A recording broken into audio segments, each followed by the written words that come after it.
హిందువుల ఐక్యత కోసం అవగాహన. హిందూ ఆత్మీయ సమ్మేళన సమావేశంలో ముఖ్య అతిథిగా హాజరైన శృంగవృక్షం పీఠాధిపతి నాగానంద స్వామి. భద్రాద్రి కొత్తగూడెం జిల్లా చర్లమండల కేంద్రంలో హిందూ ఆత్మీయ సమ్మేళన సమావేశంలో ముఖ్య అతిథిగా హాజరైన శృంగవృక్షం పీఠాధిపతి సాయిదత్త నాగానంద సరస్వతి స్వామి మాట్లాడుతూ హిందూ సమాజాన్ని సంఘటన చేయటం ఆర్ఎస్ఎస్ ప్రధాన లక్ష్యమని ఆయన అన్నారు. ప్రతి ఒక్కరూ హిందూ పరిరక్షణ కోసం, హిందూ ఐక్యత కోసం పాటుపడాలని సూచించారు. ధార్మికత కలిగి ఉండాలని ఆయన అన్నారు. హిందూ ఐక్యత కోసం అవగాహన కల్పించాలని అన్నారు. దేశంలో, రాష్ట్రంలో గడప గడపకు హిందుత్వం చేరేందుకు కృషి చేయాలని సూచించారు. మారుమూల ప్రాంతమైన చెర్లలో ఏర్పాటు చేసిన హిందుత్వ ఆత్మీయ సమ్మేళనం మహాసభకు వేలాదిగా ప్రజలు తరలివచ్చారు.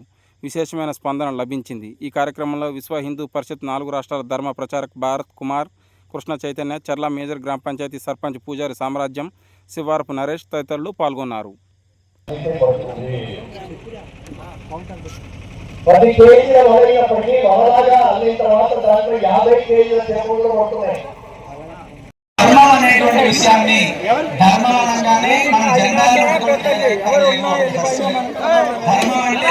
400 బాంబులు పాకిస్తాన్ ఈ గ్రామం మీద వేసింది. 370 బాంబులు ఈ దేవాలయం చుట్టుపక్కల పడ్డాయి పరిసర ప్రాంతాల్లో. కానీ ఒక్క బాంబు కూడా పేలలేదు. ఈ గ్రామాన్ని కాపాడింది ఎవరంటే ఈ తనోటు మాత. కూడా ఉండేటువంటి ఏకైక ధర్మం ప్రపంచంలో హిందూ ధర్మం మాత్రమే. ఇటువంటి శ్రేష్టమైనటువంటి ధర్మం హిందూ ధర్మం అనేటువంటి సముద్రము, దాని యొక్క వైశాల్యము, దాని యొక్క లోతు చూడండి, దాని యొక్క ఆధ్యాత్మికత అర్థం చేసుకోండి, మీకు అర్థమవుతున్నారు. బావిలో ఉండేటువంటి మతాన్ని వదిలి సముద్రం లాంటి గంభీరమైనటువంటి హిందూ ధర్మం మనది. ఏ మతం అయినప్పటికీ నా దేవుణ్ణి ఈ పద్ధతిలో పూజిస్తే నువ్వు స్వర్గానికి వెళ్తావని చెప్పారు. కానీ హిందూ ధర్మం చెప్పింది ఈ దేవుణ్ణే కాదు, ఈ పద్ధతే కాదు, నువ్వు ఎవరైనప్పటికీ ధర్మంగా ఆచరిస్తే ప్రపంచంలో ప్రతి ఒక్కరూ మోక్షాన్ని పొందగలుగుతారు.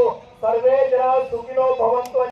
సతీ సావిత్రి వెళ్లి దెబ్బలాడి తన భర్త ప్రాణాన్ని వెనక్కి తెచ్చుకున్నటువంటి భూమి ప్రపంచంలో ఏది?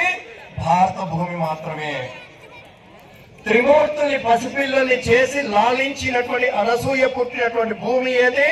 భారత భూమి మాత్రమే. 16 సంవత్సరాల వయసులో నీ ఆయుష్ అయిపోయింది పదా అని చెప్పేసి యమధర్మరాజు వస్తే నేను నా శివుణ్ణి వదిలి రానని చెప్పేసి శివలింగాన్ని ఆలింగనం చేసుకుంటే శివుడు ప్రత్యక్షమై చిరంజీవిగా మార్చినటువంటి